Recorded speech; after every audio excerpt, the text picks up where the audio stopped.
Hi guys, this is Jay, and today I want to give you a short review on one of my favorite lenses, which is the Voigtlander 50mm f1.1. This is not a technical review. I just want to share my experiences using this lens in a real weddings and portrait sessions that I did for the past 6 months. So let's start first with the build construction of this lens. The lens is made of metal, including the lens hood, weighs around 430 grams, has a clickable aperture ring ranging from f1.1 to f16. It's a Leica M mount, but I'm using it on my Sony A7 full frame camera via adapter, so it's purely manual focus. The minimum focusing distance of this lens is around 1 meter, which is not very close. What I did was I bought this cheap Leica M mount to Sony mount adapter with a close focus feature. So it lets you focus closer, especially for those tight portraits and details during weddings. So shooting wide open at f1.1 with this lens gives you sharp images, especially in the center. It has some chromatic aberration, especially when you shoot in a very backlit situation. But it can easily be corrected in Lightroom, so it's not an issue for me.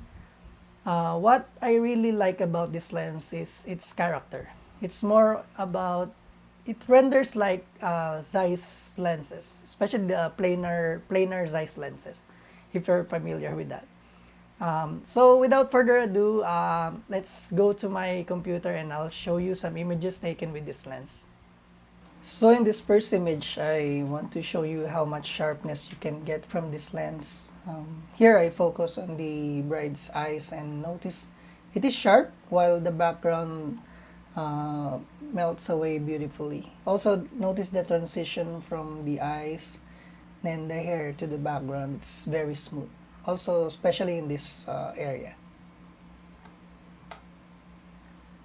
In this next image of the same bride, so you can see I focus on this part of her dress, and I just love the smooth fall off from the focus to the out of focus area.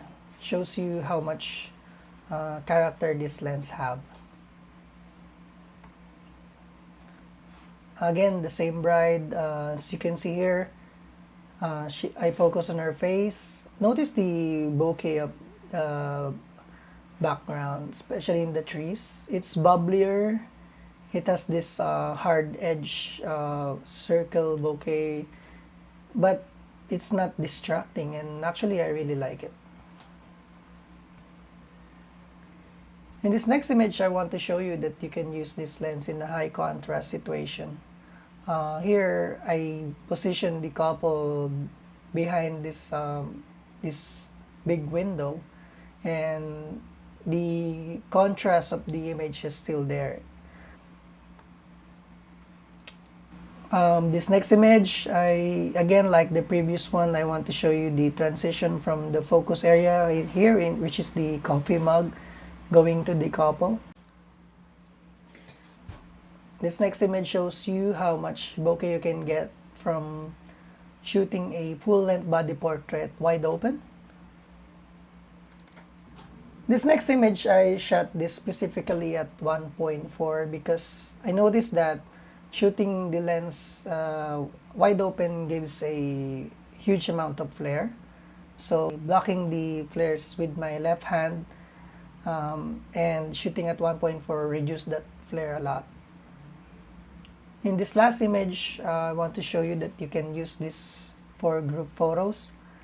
Dial the aperture to f2.0, and as you can see, they're all sharp while the background renders great. So that's it. Thank you very much for watching.